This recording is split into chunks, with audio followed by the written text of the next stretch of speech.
I looked at the chamomile tea my daughter-in-law had just poured me and realized a horrifying truth. Liana and my son were trying to kill me. Worse yet, they were doing it on a cruise ship in the middle of the ocean, where no one could hear my cries for help. But what they didn't know was that I had secretly maintained control of my husband's $4.7 million estate, and I had changed the beneficiary in my will just this morning. A cold shiver ran down on my spine as the waves outside slapped against the hull, almost mocking my predicament. In 3 days, one of us would no longer be on this ship. What would you do if the child you gave birth to, raised, and loved unconditionally was now quietly preparing to bury you at sea? Don't be too quick to judge.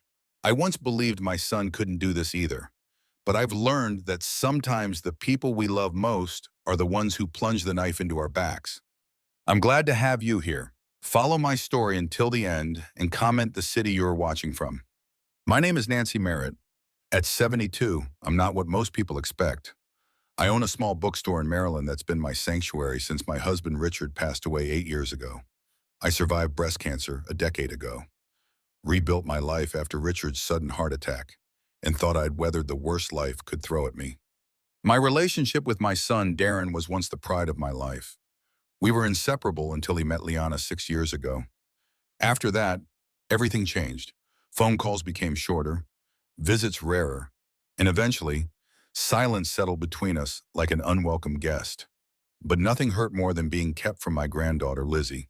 That bright-eyed 10-year-old and I used to spend every Saturday baking cookies and reading adventures. Now, I only saw her in the photos I kept by my bedside. The morning everything began, I was sitting at my kitchen table reading a letter Lizzie had secretly sent through a school friend. Her wobbly handwriting asked why I never came to visit anymore, and if I was mad at her. My heart ached as I wrote back, explaining that I could never be angry with her. I was sealing the envelope when I noticed something slide under my door, a cream-colored envelope with no return address. Inside was no greeting card, no handwritten note, just a printed message. Pack warm. Boat leaves Friday at 10 p.m. It was from Darren. I hadn't heard from my son in almost 4 years, not even when my high blood pressure landed me in the ER 6 months ago. I sat by the window, holding Lizzie's photo, wondering if this might be a chance to repair what was broken. The last time I'd seen Darren was during a heated argument about Liana refusing to let me see Lizzie on her birthday. He had stormed out, saying I was interfering and couldn't let him live his own life. Now this mysterious invitation appeared out of nowhere. Despite my reservations, I decided to go. If there was even a small chance of reconnecting with my granddaughter, I had to take it. I called Janice Sullivan, my attorney and dear friend of 30 years, to inform her about the trip. A cruise out of the blue after all this time, Janice's skepticism came through clearly. "Nancy, doesn't that strike you as odd?" "Of course it does," I admitted, folding a sweater into my suitcase. "But I need to try, for Lizzie." "Just be careful," she said, "and call me when you dock at the first port." Before leaving, I placed a copy of my will and a sealed letter in my desk drawer, a habit I'd developed after Richard's sudden death. "Just in case," I whispered to the empty room. Friday morning brought gray skies as I stood on the Annapolis Pier, watching the modest cruise ship sway in the harbor. The weather forecast predicted a storm in the coming days, which made the vessel look even more ominous against the darkening horizon. I spotted Darren waiting at the boarding area, his face tense despite his smile. He'd lost weight since I'd last seen him, and new lines creased the corners of his eyes. "Mom," he said, embracing me with stiff arms. "You made it." Liana stood beside him, polished and pristine in a cream pantsuit that probably cost more than my monthly mortgage payment. Her hug was perfunctory, her smile not reaching her eyes. "You look healthier than I expected," she said, examining me. The implication hung in the air. She had anticipated seeing me frail. "Where's Lizzie?" I asked, looking around hopefully. "I brought her favorite sea stories." Darren's eyes flickered away from mine. "She's at summer camp. Couldn't miss it. Once-in-a-lifetime opportunity." Disappointment settled in my chest as we boarded the ship, a smaller vessel with about 40 cabins, offering a 5-day coastal cruise. The increasingly choppy seas and the forecast warning of an approaching storm system created an immediate sense of isolation. I took note of the emergency exits and lifeboat stations, an old habit from my volunteer firefighting days.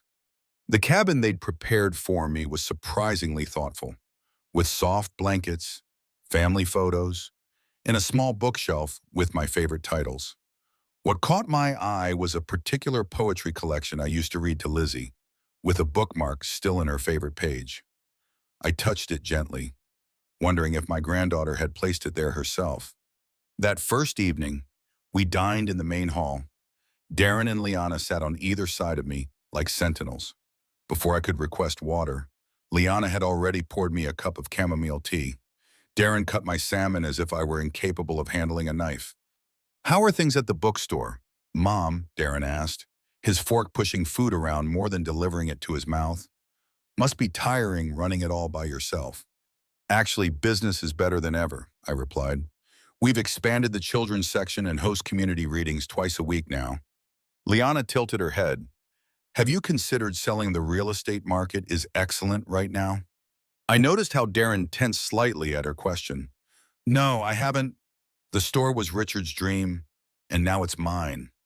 "But surely the medical bills must be a burden," Liana pressed, her voice honeyed with false concern. "After your heart scare." I smiled, realizing they knew nothing about Richard's book rights.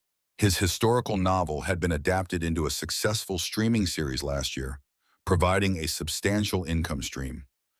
"I managed just fine," I said simply. That night, I woke around 2 a.m., feeling unusually heavy, my thoughts foggy, my limbs felt weighted, and my heartbeat seemed erratic. As I sat up slowly, I remembered Richard's cryptic warning years ago. "If anything happens to me, never tell Darren about the investment fund. The boy isn't ready." At the time, I had attributed it to Richard's overly cautious nature. Now, in the darkness of a swaying ship cabin, I wondered if he had sensed something I'd been blind to. The next morning, I deliberately lingered in my room, door slightly ajar, and overheard a tense conversation between Darren and someone on the phone. "I'll have the money within a week." "No, it can't be extended. We're handling it." His voice was strained, almost desperate. Later, browsing news on my phone, I discovered why. A headline from a financial website. "Crypto Nova collapse leaves investors scrambling. Founder Darren Merritt faces mounting pressure." The article detailed how my son's cryptocurrency venture had imploded, with investors demanding their money back and legal actions pending. The pieces were beginning to form a disturbing picture. My son was in desperate financial straits. By the second day, my symptoms had worsened. I woke with a heaviness in my limbs, dizziness, and an irregular heartbeat. I carefully documented these symptoms in the small journal I always carried. Similar to heart medication side effects, but stronger. Only had half a cup of tea from Liana last night. Later that morning, Liana appeared at my door with a breakfast tray, explaining that Darren was in a satellite meeting with business partners. "You should eat to keep up your strength," she said, watching me intently. Then, with practiced casualness, "What heart medication are you taking now?" "The dosage." I deliberately named the wrong medication, watching as she noted it in her phone when she thought I wasn't looking. During a walk on the deck, I encountered Captain Howard, a weathered man with shrewd eyes. I casually inquired about safety protocols and medical facilities on board. "We have a small medical bay with a doctor," he replied, studying me. "Is everything all right, Mrs. Merritt?" "Just being cautious," I said. "At my age, it pays to know where help is if needed." He nodded slowly. "Your son and his wife have been quite friendly with some of my officers."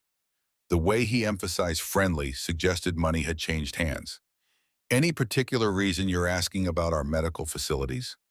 I chose my words carefully. "Just gathering information. One never knows what might happen at sea."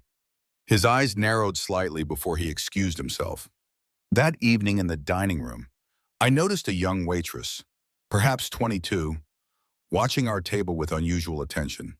When Darren was distracted, telling me about his business prospects, I caught a glimpse of Liana discreetly adding something from a small brown bottle to my drink. The waitress accidentally dropped a napkin, her alarmed eyes meeting mine as I raised the tea to my lips. When I returned from the restroom, I found a small folded note under my plate. Don't drink anything from them. There are drugs in your tea. Meet me at Deck C at 11 p.m. My heart thundered in my chest, but I maintained my composure, slipping the note into my pocket. When I looked up, Darren was watching me closely. Are you all right?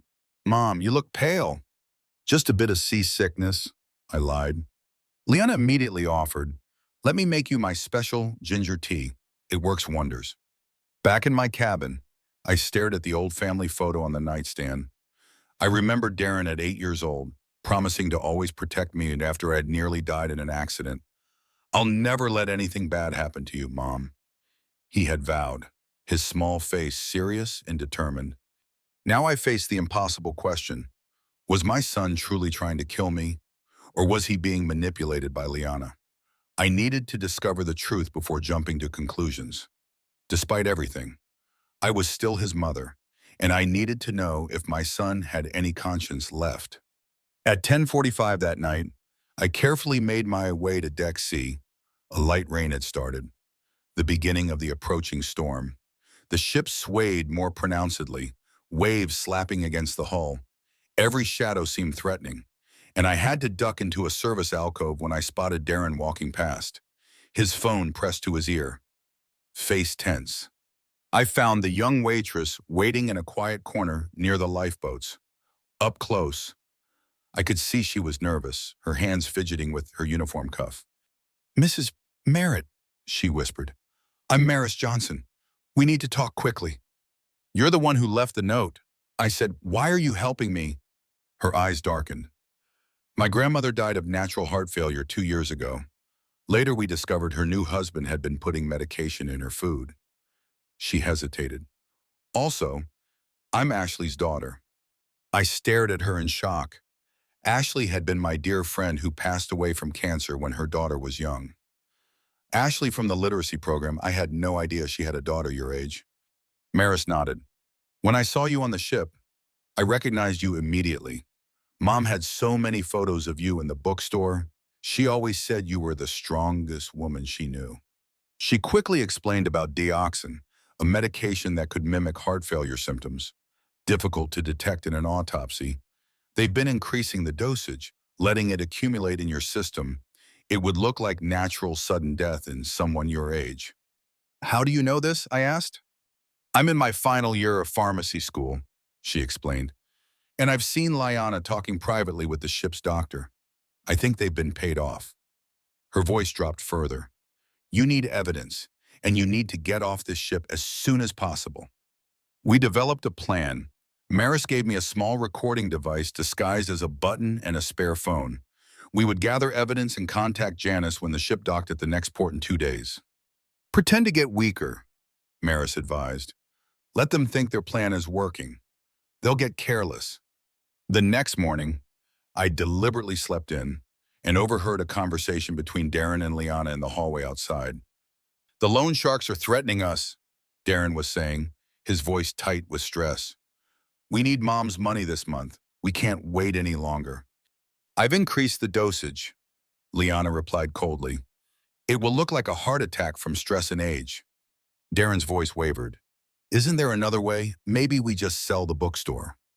That's peanuts compared to what she's really worth, Liana snapped. Do you want to lose everything? Your reputation is already in tatters. Later that day, I accidentally encountered Darren alone on the deck, staring at a photo of Lizzie on his phone. When he noticed me, I saw tears in his eyes. I'm sorry, Mom, he whispered. I don't know what to do anymore. For a moment, the mask slipped, and I glimpsed my son beneath the desperate man he'd become. He confessed that he'd lost everything in the cryptocurrency venture, that he owed dangerous people who were threatening him and his family. Liana said it was just temporary, he said, voice breaking, that we'd just make you drowsy enough to sign the papers. I never wanted this. I looked at my son, truly looked at him, and saw both the little boy I'd raised and the flawed man he'd become. Fear doesn't justify killing your mother, Darren. He flinched as if I'd struck him. The next day, Maris brought me new information. She had researched Liana's background and discovered alarming details. Liana had been married twice before Darren. Her first husband died of heart failure after transferring significant assets to her. The second disappeared mysteriously after discovering something in her records. Liana Caldwell is actually Elaine Porter, Maris whispered. She changed her name after her first husband's death. When the ship came within signal range, I called Janice from the spare phone Maris had provided. "Nancy, thank God," Janice answered immediately. "I've been worried sick. Darren tried to ask me about your will and the publishing company shares." "What, when?"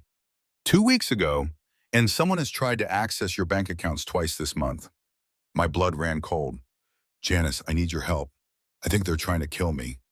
"I've already contacted the police," she replied. "They'll meet you at the next port. Just stay safe until then."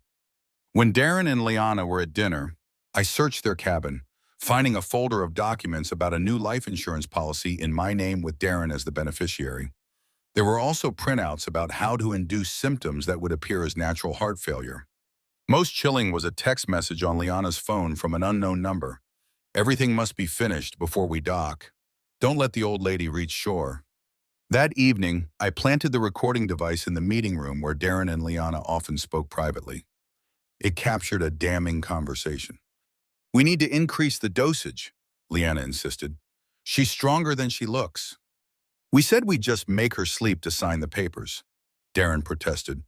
"Not kill her." "Do you want to lose everything?" Liana's voice turned cold. "They won't just take the house. They'll take Lizzie too." Later, Darren accidentally discovered my symptom notes.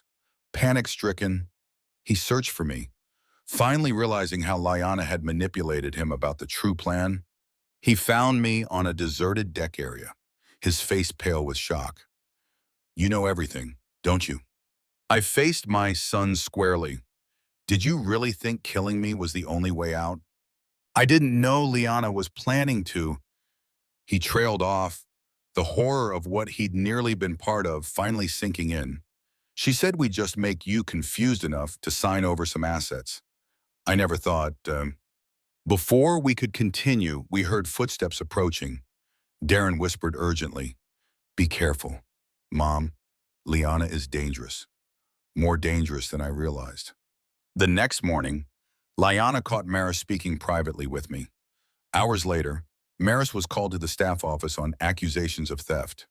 When she didn't appear at dinner, I grew worried. I sneaked down to the crew area and heard arguing. Following the sounds, I discovered Maris locked in a small storage room with a minor head injury. "She knows," Maris gasped as I helped her out. "Liana figured out I was helping you. She's not just after your money, Ms.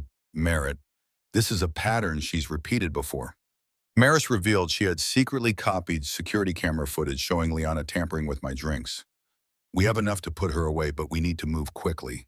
She's desperate now." As we formulated a plan to reach Officer Gibbons, the ship's security liaison, the storm intensified. Waves crashed against the hull, and an announcement requested all passengers to remain in their cabins due to dangerous conditions. This is the most dangerous time, I realized. During a storm, an accident could happen with no questions asked. Shortly after, Darren appeared at my door, his face ashen. "Mom, you need to leave right now.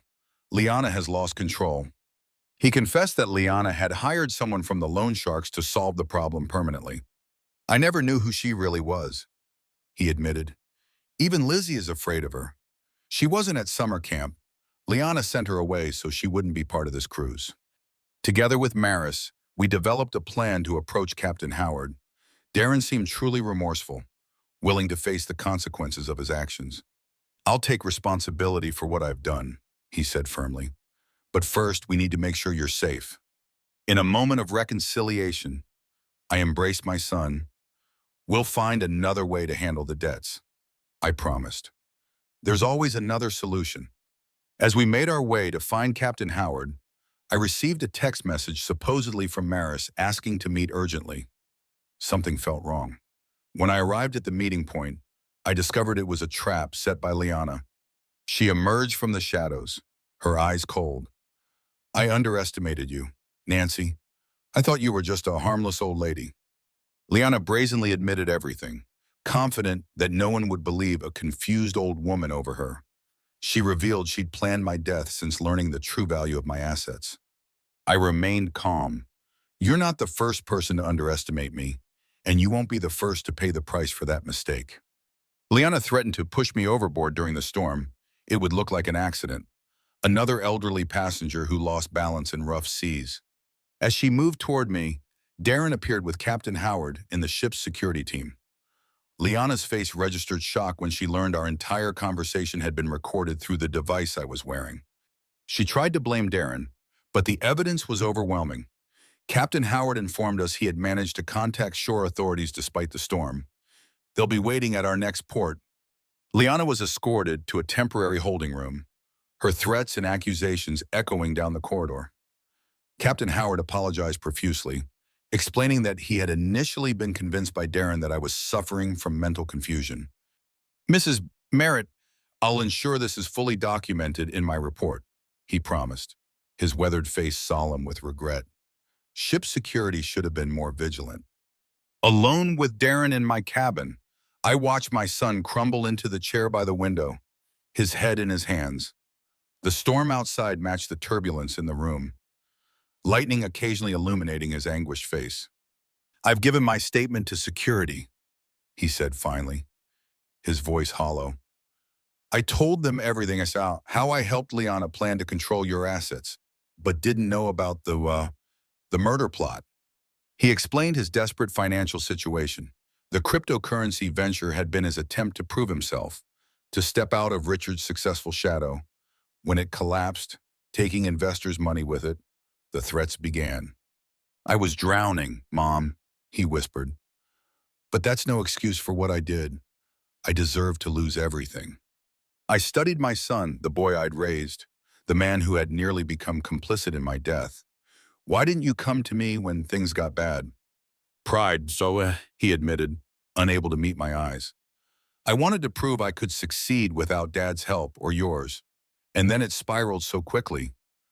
Liana convinced me there was no other option. I thought of Richard's warning about Darren not being ready to handle the family finances. He'd been right, but perhaps for the wrong reasons. It wasn't irresponsibility that had been Darren's downfall, but his desperate need to prove himself. I'll help you with the legal fallout, I said finally, but on one condition: you take responsibility for your actions. No more running from consequences. He nodded, tears streaming down his face. I'm so sorry. Mom, I don't deserve your help. No, I agreed. You don't, but you're still my son. Later that night, as the storm began to subside, I sat with Maris in the ship's empty library. The young woman's composure impressed me, despite her injury and the danger she'd faced. She remained determined. How did you know to watch Liana so carefully? I asked. Maris touched the small bandage on her temple. Something about her reminded me of my grandmother's husband. The same calculation in her eyes. She hesitated. And when I realized who you were, my mother's friend, I felt I had to protect you. Ashley would be proud of you, I said, remembering my vibrant friend who had died too young. She always stood up for what was right, too. Maris smiled sadly. She talked about you all the time, the brave bookstore owner who helped her learn to read as an adult. She said you changed her life. I squeezed her hand, touched by this unexpected connection. Now you've saved mine. As dawn broke, the ship's first officer informed us we would dock at Charleston by early afternoon. Police would be waiting to take Liana into custody, and they would need statements from all of us. Captain Howard had arranged for temporary restraints on Liana, with 2 security officers posted outside her holding room. She's been demanding to speak with her attorney, he reported, and making some rather creative threats. I spent the morning in my cabin, documenting everything. Though the immediate danger had passed, I felt a strange hollowness. The betrayal of my own child left a wound that wouldn't heal quickly. When my door opened without a knock, I instinctively tensed, reaching for the emergency call button. But it was Darren, his face haggard from a sleepless night. The police will want to know exactly what role I played, he said, sitting heavily on the edge of the bed. I've been thinking about what to tell them. The truth, Darren? All of it. He nodded slowly. I've already written everything down. How I approached Liana with my financial problems. How she suggested we get control of your assets. His voice broke. How I agreed to help trick you into signing papers. But you didn't know she planned to kill me, I reminded him. Does that really matter? He asked bitterly. I betrayed you either way. Before I could answer, a commotion erupted in the hallway, shouting, running footsteps. Darren leaped up and opened the door. An alarm began to sound through the ship's speakers. Officer Gibbons appeared, breathless. Mrs. Merritt, stay in your room and lock the door. Liana has escaped custody. My blood ran cold. How?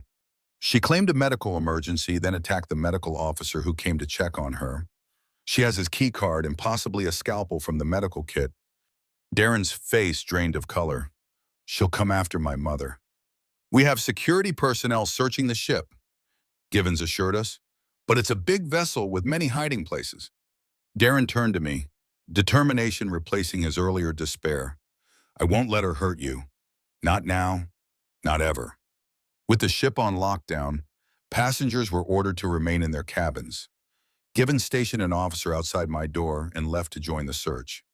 Darren refused to leave my side, sitting vigilantly by the window, watching the door. I should have seen who she really was, he said quietly. There were signs. The way she isolated Lizzie from you, her obsession with your finances, how she reacted whenever I suggested asking you for help. Manipulators are skilled at what they do, I replied, thinking of the calculated way Liana had played on my son's vulnerabilities. And you wanted to believe her. A soft knock interrupted us. Mrs. Merritt, it's Maris. Officer Gibbons sent me to check on you. Darren opened the door cautiously, relief washing over his face when he saw it was indeed Maris, accompanied by a security officer. They've narrowed the search to the lower decks, she reported. But I thought you should know, I've been reviewing the security footage with Officer Gibbons. Liana made a call right before she escaped. It seems she has an accomplice on board. This new information sent a chill through the room. Not only was Liana dangerous and desperate, but she wasn't working alone. Did you recognize who she might have called? I asked. Maris shook her head. The camera angle wasn't good enough, but whoever it was, they're helping her navigate the ship while avoiding security. Darren paced the small cabin. The loan sharks, he muttered. She must have contacted someone working for them. They have people everywhere. The thought of professional criminals involved elevated the danger significantly. I turned to the security officer. How long until we dock? About 3 hours, ma'am. The captain has requested police boats to meet us before we reach the harbor. Those 3 hours stretched interminably. Every creak of the ship, every footstep in the corridor, sent my heart racing. Darren remained by the door, a makeshift weapon, a heavy lamp, in his hands. Maris stayed with us, occasionally receiving updates through her staff radio. The search continued deck by deck, but Liana remained elusive. She knows this ship too well, Maris observed. She must have studied the layout before you even boarded. This wasn't a spontaneous plan, I realized. She's been plotting this for months, maybe longer. Darren's phone chimed with a text message. His face paled as he read it. It's from Liana, he whispered, showing us the screen. The message was chilling. I can get to her anytime. Call off security or you'll both regret it. 15 minutes to decide. She's bluffing, the security officer insisted.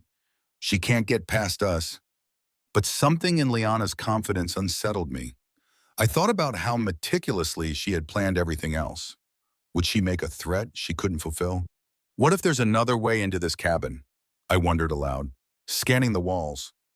Most ship cabins were simple boxes, but on older vessels like this one, Maris followed my gaze. The ventilation system, she said suddenly. These older ships sometimes have maintenance crawl spaces between cabins. Darren immediately moved to the air vent near the ceiling. It looked secure, but when he pushed against the grating, it moved slightly. Get Captain Howard, he ordered the security officer. Now. We barely had time to back away from the vent before it burst open from the inside. Liana dropped into the room with surprising agility, a scalpel gleaming in her hand. Her once perfect appearance was disheveled, but her eyes burned with cold fury. "How touching," she sneered, glancing at Darren's protective stance in front of me. "The devoted son. A bit late for that act, isn't it?" "It's over, Liana," I said calmly, though my heart hammered in my chest. "The police are waiting at the dock. There's nowhere to go." She laughed, a brittle sound that held no humor. "You think I didn't plan for contingencies? I always have an exit strategy." Her gaze shifted to Darren. "Unlike your pathetic son, who couldn't even run a simple investment scheme without losing everything." Darren flinched but held his ground. "Put down the scalpel. Liana, you're only making things worse for yourself." "Worse?" Her voice rose hysterically. "Do you have any idea what I've been through? 3 years wasted on you and your failing business. Playing stepmother to your brat. All for what? An old lady too stubborn to die naturally." I noticed Maris slowly inching toward the emergency call button on the wall. Liana noticed too, swinging the scalpel toward her. "Don't even think about it." "What's your plan here?" I asked, trying to keep her attention on me. "You can't escape the ship, and you can't hold us hostage forever." "I don't need forever," she replied coldly. "Just long enough to finish what I started." She reached into her pocket and produced a small syringe. A massive dose of deoxin straight to the heart. They'll still call it natural causes, just a bit earlier than planned. As she stepped toward me, Darren lunged forward. They collided in a desperate struggle, the scalpel slashing wildly. I heard Maris scream as Darren cried out in pain. The cabin door burst open. Captain Howard and 2 security officers rushed in, quickly subduing Liana despite her frenzied resistance. The syringe clattered to the floor, its deadly contents still intact. "Darren." I rushed to my son, who had collapsed against the bed, blood seeping through his shirt from a slash across his arm. "I'm okay," he gasped, though his face had gone pale. "Just a cut." As medical personnel attended to Darren's wound, Liana was handcuffed and dragged from the cabin, still spitting threats and accusations. The venomous hatred in her eyes as she looked at me would haunt my dreams for months to come. "You ruined everything," she hissed as they pulled her away. "You should have just died quietly, old woman." Captain Howard personally apologized for the security breach. "We had no idea about the maintenance access. It wasn't on any of our current ship schematics." "She must have obtained old blueprints," Maris suggested. "Probably bribed someone in the shipyard." With Liana securely detained under heavy guard, the ship's lockdown was lifted. We docked in Charleston an hour later, where police and FBI agents were waiting. The sight of Liana being escorted off the ship in handcuffs drew curious stares from other passengers, most of whom had been oblivious to the drama unfolding. On the dock, I found myself standing beside Darren, watching as Liana was placed in a police car. His arm was bandaged, his face drawn with pain both physical and emotional. "She could have killed you," I said quietly. "Better me than you," he replied. "At least I would have deserved it." I took his uninjured hand in mine. "No one deserves to die for their mistakes. Darren, not even you." A detective approached us, notebook in hand. "Mrs. Merritt, Mr. Merritt, we'll need detailed statements from both of you, and we'll need all the evidence you've collected." Maris joined us, carrying the files and recordings we'd gathered. "I've organized everything chronologically," she explained to the detective, "including the security footage and medical documentation of Miss Merritt's symptoms." The detective raised an eyebrow, impressed. "That's thorough work, Miss Johnson, Maris Johnson. I'm a pharmacy student." "Well, Miss Johnson, your evidence will be crucial in building this case."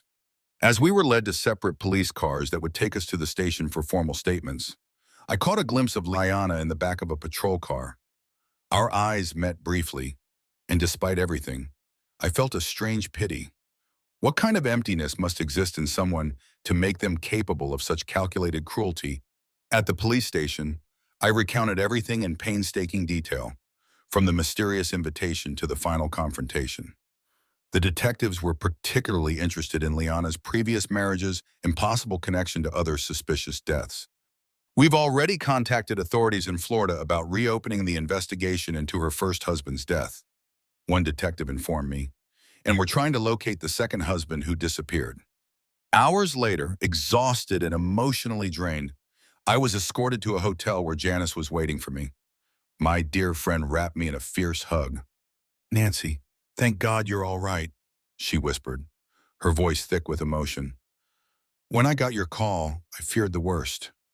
We sat in the hotel restaurant, a pot of untampered tea between us, a small luxury I would never take for granted again. "Where's Darren now?" Janice asked cautiously. "Still giving his statement," I replied. "He's confessed to everything he did. The police seem to believe he wasn't aware of the murder plot, but he'll still face charges for the fraud and conspiracy."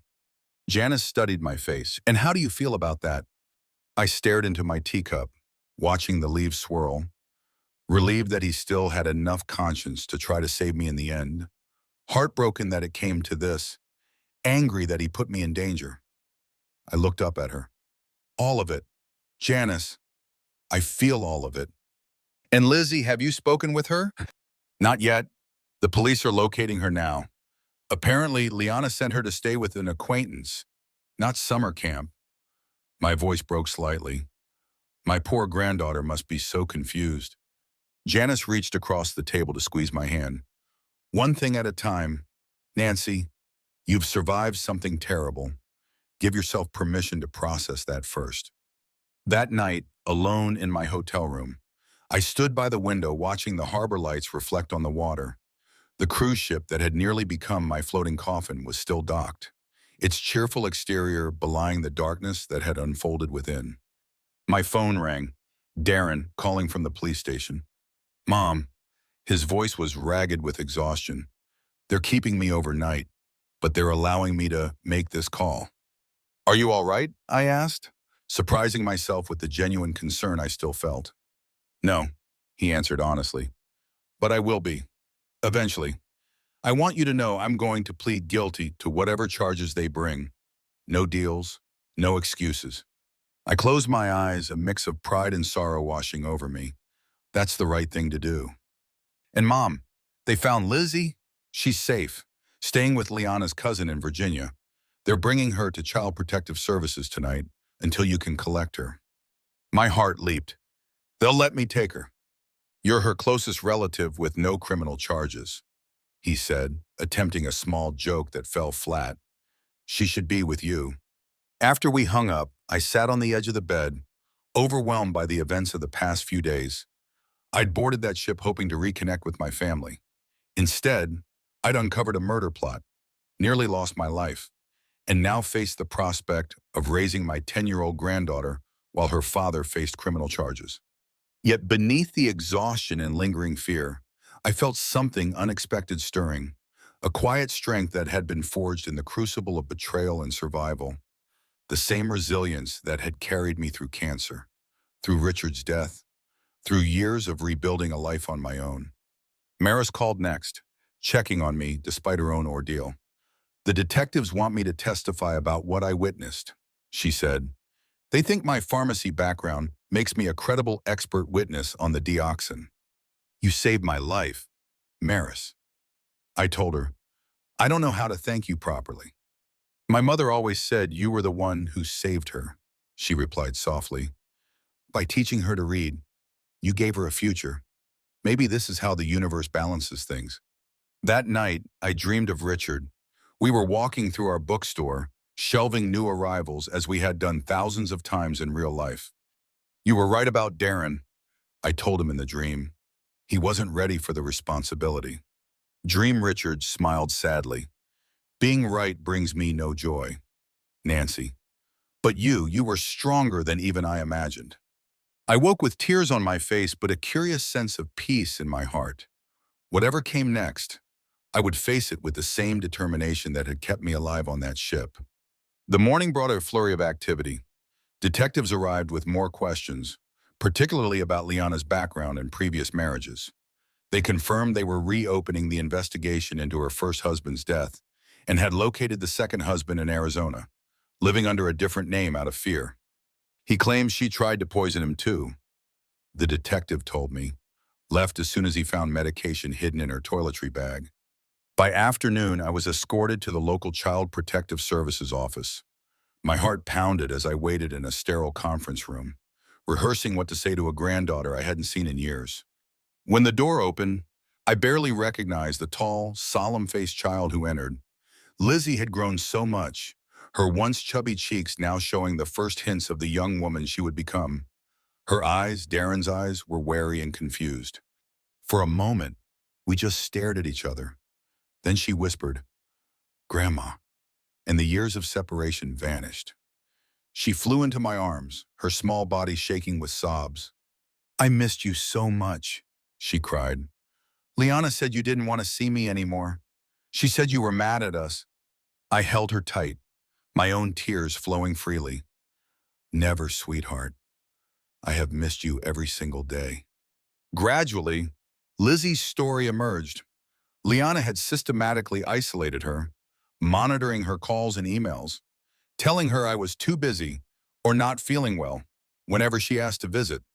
When Darren and Liana planned the cruise, Lizzie was sent to stay with Liana's cousin Rebecca, who knew nothing about the true purpose of the trip. "But I knew something was wrong," Lizzie said, her young face serious beyond her years. "Dad was acting strange, and Liana kept having secret phone calls. So I sent you that letter through my friend Emily. I hoped you would read it." "I did," I assured her, amazed at my granddaughter's perception and resourcefulness. "And it helped me more than you know." That evening, with temporary guardianship papers in hand, I brought Lizzie back to the hotel. As she unpacked the small bag of belongings CPS had collected from Rebecca's house, I noticed how little she had: a few clothes, a worn stuffed rabbit, and a book. She held up the book shyly. "I kept this hidden from Liana," she explained. "It was the poetry collection we used to read together, its pages dog-eared and well-loved. I read it every night and pretended you were there." My heart both broke and mended in that moment. "We have a lot of reading to catch up on," I promised her. Later, as Lizzie slept soundly in the adjoining room of our suite, I called Janice to update her on our situation. "I've arranged for a property manager to look after the bookstore until you return," she told me, "and I've spoken with a family court attorney about formalizing your guardianship of Lizzie." "What about Darren?" I asked. "Have you heard anything?" Janice hesitated. "He's being charged with conspiracy to commit fraud and attempted elder abuse. Because he cooperated and there's evidence he wasn't aware of the murder plot. They're recommending a lighter sentence, possibly 2 years with probation afterward." I closed my eyes, relief and sorrow mingling. My son would pay for his crimes, but he would have a chance to rebuild his life afterward. And Liana, multiple charges, attempted murder, fraud, assault with a deadly weapon. With her previous history coming to light, she's looking at 15 to 20 years minimum. As I hung up, I checked on Lizzie one more time. She slept peacefully, one hand still clutching the poetry book, looking at her innocent face. I made a silent vow the cycle of betrayal and manipulation would end with her generation. I would make sure of it. In the quiet hotel room, I finally opened my journal and began to write again. Not symptoms or evidence this time, but my thoughts and feelings about everything that had transpired. The last line I wrote before sleep claimed me was simple but profound. "I survived the poison. Now I will live as though I never drank it." The journey home to Maryland felt surreal. Lizzie sat beside me on the train, alternating between excited chatter about returning to my bookstore and periods of worried silence. I knew she was processing the shocking truth about her stepmother and the uncertainties surrounding her father's future. "Will Dad go to jail?" she finally asked, her voice small as we watched the coastline pass outside our window. I took her hand, choosing honesty over false comfort. "Yes, sweetheart, but not for as long as it could have been.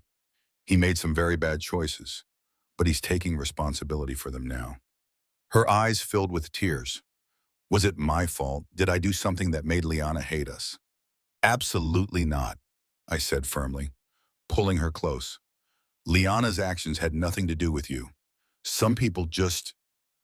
have darkness inside them that has nothing to do with those around them. After a moment, she asked, "Can we visit Dad?" "Of course we can," I promised. "He loves you very much, Lizzie. That hasn't changed." When we finally arrived at my house now, our house, Lizzie ran from room to room, rediscovering spaces she hadn't seen in years. She paused in front of the bookshelf in the living room, running her fingers over the spines of children's books I'd kept all this time. "You didn't get rid of them," she whispered. "I knew you'd be back someday," I replied, unpacking our bags. "Your room is still the same too." She walked slowly up the stairs and gasped when she opened the door to the guest room that had always been hers. The lavender walls, the constellation of stars on the ceiling that Richard had painted, the bookshelf filled with adventures all preserved as if waiting for her return. That night, after tucking Lizzie in with a chapter from her favorite book, I sat at my kitchen table with Janice and finally allowed myself to fully exhale. "It's going to be an adjustment," Janice warned, eyeing me over her reading glasses. "Raising a 10-year-old at 72 isn't what you had planned for this chapter of your life." "Life rarely gives us what we plan," I replied, thinking of all the unexpected turns my path had taken, "but it often gives us what we need." The next morning, I reopened the bookstore with Lizzie by my side. Cora, my assistant manager, had kept everything running smoothly in my absence, but her relief at seeing me safe was evident in her fierce hug. "The whole town's been talking about what happened," she whispered. "It was on the national news." I grimaced. The last thing I wanted was to become the subject of gossip or, worse, pity. "Well, they'll have something new to talk about soon enough. Let's focus on getting back to normal." But normal proved elusive. Customers came in waves, ostensibly to buy books, but really to glimpse the woman who had survived a murder plot.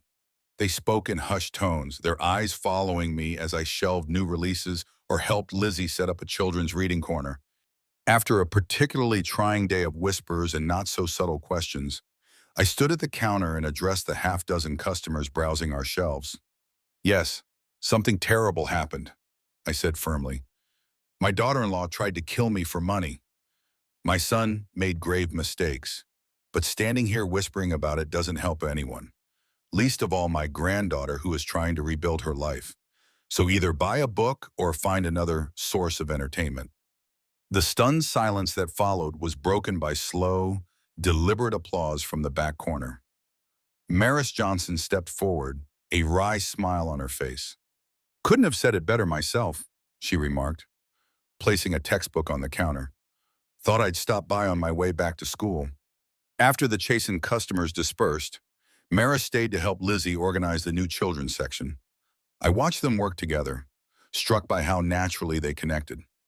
"How are you holding up?" Maris asked later, as Lizzie ran upstairs to fetch her design ideas for a reading nook. "One day at a time," I admitted. The detectives called daily with new questions about Liana's past.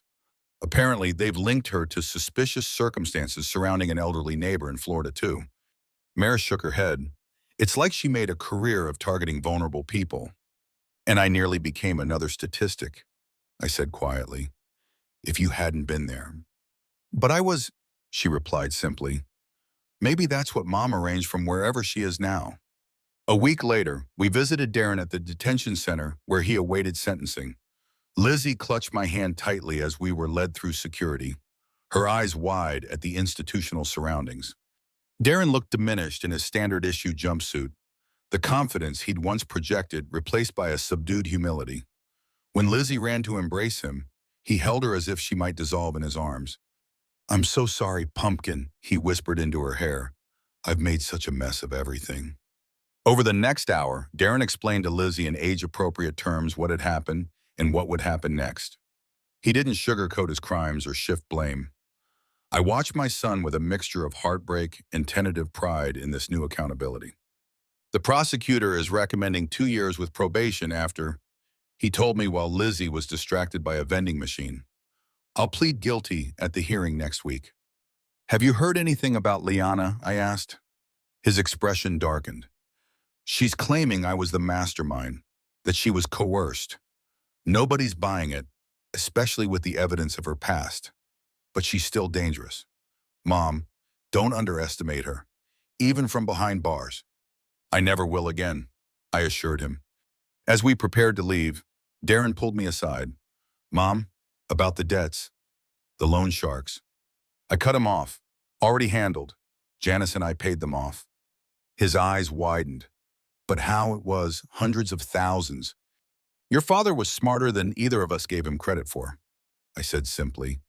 The publishing royalties were just the beginning. He had investments I never told you about because he asked me not to. Darren's face crumpled. He knew I couldn't be trusted. He knew you weren't ready, I corrected gently. There's a difference, Sue, and now you know it too. On the drive home, Lizzie was unusually quiet, processing the reality of her father's situation. Finally, she asked, "Is Dad a bad person now?" I considered my answer carefully. No, sweetheart. Good people sometimes make terrible choices, especially when they're scared. Your dad made several very bad choices, but he's trying to make things right now. That matters. The following weeks fell into a new rhythm. Mornings at the bookstore, afternoons helping Lizzie adjust to her new school, evenings spent reading together or helping with homework.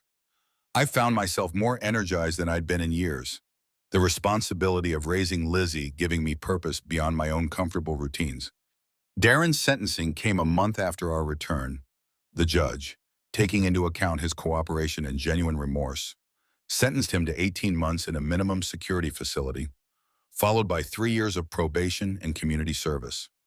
You betrayed the most fundamental trust, the judge told him sternly. A child's obligation to protect their parent, not exploit them. Remember that as you serve your time. Leanna's case moved more slowly through the system as prosecutors built a comprehensive case that now included charges related to her first husband's death. She remained in custody, denied bail due to flight risk and the severity of the charges. Through it all, Maris remained a steadfast presence in our lives. Though she had returned to complete her final year of pharmacy school, she visited regularly, becoming something of a big sister to Lizzie and a source of support for me. During one of her visits, as we closed the bookstore together, I shared an idea that had been forming since our return. I'm thinking of establishing a scholarship, I told her, for pharmacy students who demonstrate ethical leadership. I'd like to name it after your mother, if that's all right with you. Maris froze in the middle of shelving a medical reference book. The Ashley Johnson Memorial Scholarship, she asked, her voice thick with emotion. For students like you, ones who understand that knowledge comes with responsibility. I explained, your mother would be so proud of how you used your education to save a life. She set down the book and embraced me, tears flowing freely. That would be... Thank you. 3 months after our return, on a crisp autumn morning, we held a small ceremony at the bookstore to announce the scholarship. Local press covered the event. Lizzie proudly handed out refreshments, and Maris spoke eloquently about ethics in healthcare. The only shadow on the day was Darren's absence, though he had sent a heartfelt letter to be read at the gathering. As the crowd dispersed, I found myself standing with Janice beside the memorial display we'd created for Ashley, photos of her literacy journey, her volunteer work, and a young Maris at her graduation. You've turned something terrible into something beautiful, Janice observed. Not everyone could do that. I had good examples, I replied, thinking of how Richard had always found ways to create meaning from hardship. That evening, after Lizzie had gone to bed, I sat at my desk and opened my journal. I had continued writing daily since our return, finding the practice therapeutic as I processed the trauma and rebuilding. Tonight, I found myself reflecting on forgiveness, its nature, its limits, and its necessity. I'm learning, I wrote, that forgiving Darren doesn't mean pretending what happened wasn't serious. It means acknowledging the full reality while choosing not to let it poison my future. The harder lesson is learning whether I can ever forgive myself for not seeing the danger sooner. Perhaps that's the work of years, not months. 6 months into our new life, we received the call I'd been dreading. Liana had managed to send threatening letters to both me and Maris. Despite the prison's screening procedures, the prosecutor warned us to be vigilant, though she remained in custody with no possibility of release. She's obsessed with revenge, the detective explained over the phone. These people don't let go easily. That night, I made a decision. The next morning, I called a security company and had cameras installed around our home and the bookstore, not out of paralyzing fear, but out of prudent caution. Are we in danger? Lizzie asked, watching the technicians work. No, sweetheart, I assured her. This is just what smart people do. They prepare for unlikely events while getting on with living their lives. Our weekly visits to Darren became an anchor in our routine. Each time, I saw incremental changes, a gradual return of the son I had known before greed and desperation warped him. He participated in counseling, took courses in financial management, and spoke honestly with Lizzie about his mistakes. I'm not proud of who I was, he told her during one visit, but I'm working on becoming someone you can be proud of again. Lizzie, with the remarkable resilience of children, neither fully forgave nor completely condemned her father. She held him accountable through pointed questions no adult would dare ask, yet still shared her school achievements and drawings with uninhibited enthusiasm. As winter settled over Maryland, Maris completed her final exams and became the first recipient of the Ashley Johnson Memorial Scholarship, which would fund her pharmaceutical residency. At the small ceremony held at the university, she spoke about the unexpected connections that shape our lives. My mother always said that Nancy Merritt gave her the gift of words, she told the audience. Years later, I found myself in a position to give Nancy the gift of time, more years to live, to love her granddaughter, to make a difference. That's how goodness perpetuates itself, through generations of people choosing to act with courage when it matters most. 1 year after the cruise, I received a letter from Darren's cellmate who had been released. Inside was a hand-carved wooden bookmark Darren had made in the prison workshop. Its simple design, an open book with stars flowing from its pages, brought tears to my eyes. He works on these every spare minute, the former cellmate wrote. Says it helps him remember what matters. That night, I added the bookmark to my journal and wrote, Redemption isn't a single moment of revelation, but 1,000 small choices made day after day. I see Darren making those choices now. Only time will tell if they form a new path or merely a temporary detour. 15 months into Darren's sentence, we received news that he would be released 3 months early for good behavior. Lizzie was ecstatic, immediately planning how to decorate the spare room for his homecoming. I was more measured, knowing that the real challenges would begin once he returned to the world that had tempted him before. He'll stay with us until he finds his footing, I explained to Janice, who raised a skeptical eyebrow. With conditions. Of course, he'll work at the bookstore, continue counseling, and rebuild slowly. And you trust him around your finances, she asked bluntly. No, I admitted. Not yet, but I trust his desire to be worthy of Lizzie's love. That's a powerful motivator. The day before Darren's release, Maris joined us for dinner to celebrate her acceptance into a prestigious pharmacy residency program. As we lingered over dessert, she shared news that brought our journey full circle. Liana's case finally went to trial, she said, setting down her fork. The prosecutor called this morning. With the combined evidence from our case and the reopened investigation into her first husband's death, plus the threatening letters, she's facing at least 15 years. Lizzie, who had been listening quietly, asked, Does that mean we're safe now? Maris smiled gently. It means Liana won't be able to hurt anyone else for a very long time. Later that night, I found Lizzie sitting on the window seat in her room, staring at the stars Richard had painted on her ceiling. What are you thinking about, sweetheart? I asked, joining her. About family, she replied thoughtfully. Dad made big mistakes, and Liana was never really family, but we still are. Right? You and me and Dad. Yes, I assured her, pulling her close. Family isn't just about blood or perfect behavior. It's about who stays to rebuild when everything falls apart. She nodded, satisfied with this definition. I'm glad you survived the poison, she whispered. Me too, I said, kissing the top of her head. More than you can possibly know. The morning of Darren's release dawned clear and bright. As Lizzie and I drove to the correctional facility, I found myself reflecting on the extraordinary journey of the past 18 months. From the moment I'd received that cryptic invitation to the cruise, through the nightmare of discovery and betrayal, to this moment of cautious new beginnings.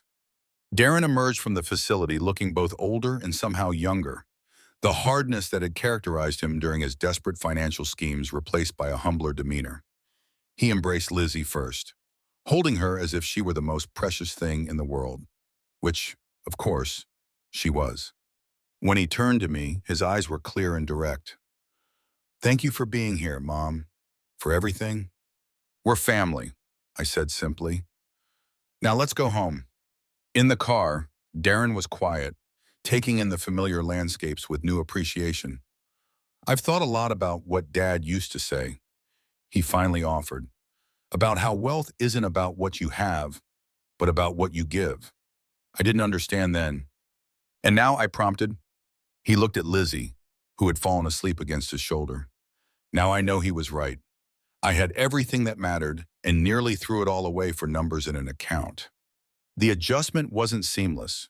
Darren struggled with the restrictions of probation, the humility of working in the bookstore he had once dismissed as small time, and the sidelong glances from townspeople who remembered his crimes.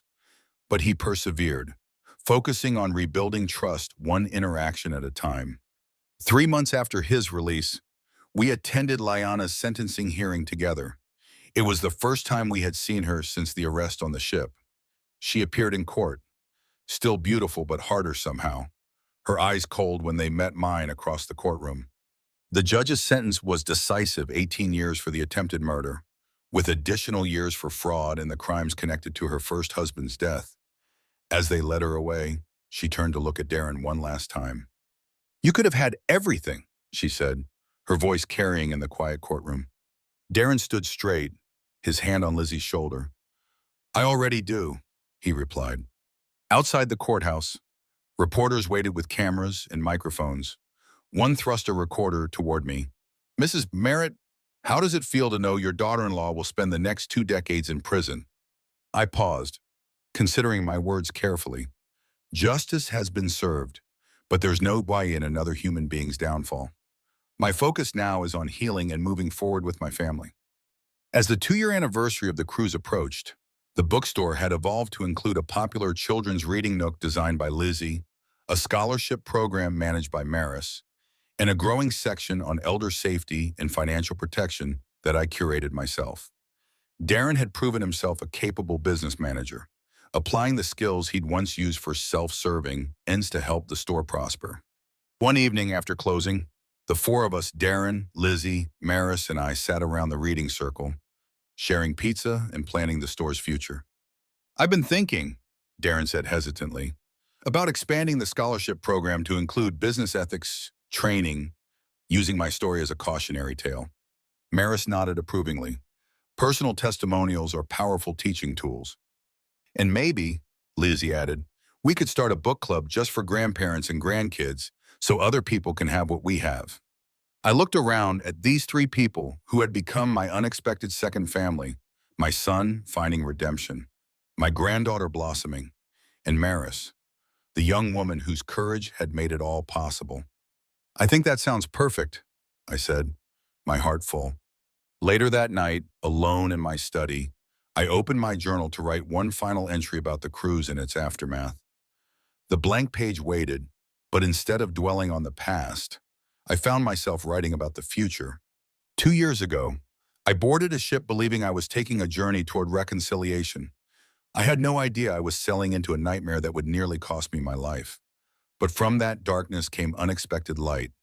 My granddaughter returned to me. My son finding his way back to his true self. A young woman who became family through choice rather than blood. And my own discovery that even at 74, I am stronger than I ever imagined.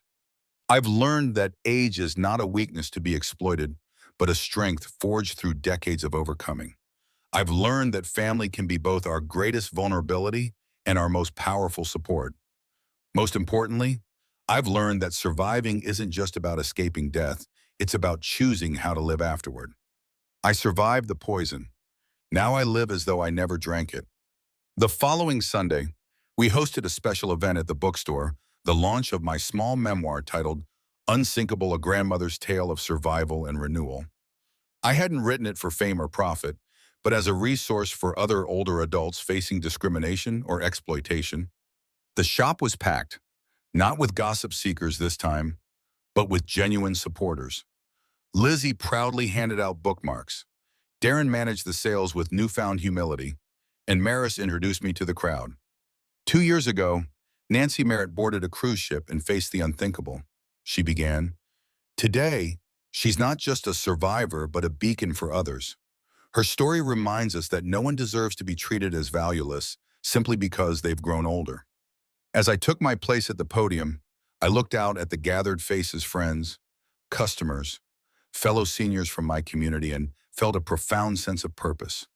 Age brings wisdom, not weakness. I told them, and wisdom tells us that while we can't always prevent betrayal, we can choose how we respond to it. We can choose to remain open to joy, to trust again selectively, and to use our experiences, even the painful ones, to light the way for others. After the event, as we cleared away the chairs and refreshments, a woman about my age approached. She clasped my hand tightly. "Thank you," she whispered. "My son has been pressuring me to sign over my house. After hearing your story, I'm calling my lawyer tomorrow." That night, as Lizzie slept peacefully and Darren worked quietly on bookstore accounts downstairs, I stood at my bedroom window gazing at the stars. I thought of Richard, wondering what he would make of all that had happened. "We did all right in the end," I murmured to his memory. "You were right when you said I was stronger than I thought." 3 years to the day after boarding that fateful cruise, I celebrated my 75th birthday, surrounded by what truly mattered, not wealth or possessions, but genuine connections. Darren gave a moving speech, his voice steady with earned confidence. "Mom taught me that real strength lies in kindness and resilience, not in money or power." Maris, now a respected pharmacist, attended with the newest scholarship recipients. Lizzie, growing into a thoughtful teenager, had prepared a scrapbook documenting our journey from separation to reunion. As I blew out the candles on my cake, I made no wish. I already had everything I needed. Looking around at these faces, I felt a profound contentment. The journey had been unimaginable, but the destination was exactly where I was meant to be. That evening, alone in my bookstore after everyone had gone, I wrote in my journal one last time about the cruise. Not about the betrayal or the danger, but about the unexpected gifts it had ultimately brought into my life. "I once thought I would die on that ship." I wrote, "Instead, I found strength I didn't know I possessed." I closed the journal and placed it on the shelf beside a photo of Richard. "You were right," I whispered. "I was always stronger than I knew."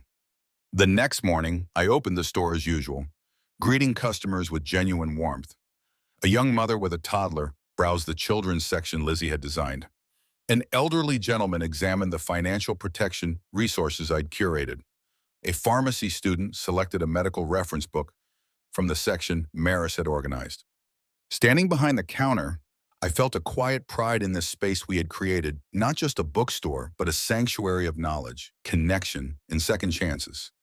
Life would continue to bring challenges. Of course, Darren would face ongoing tests of his reformed character.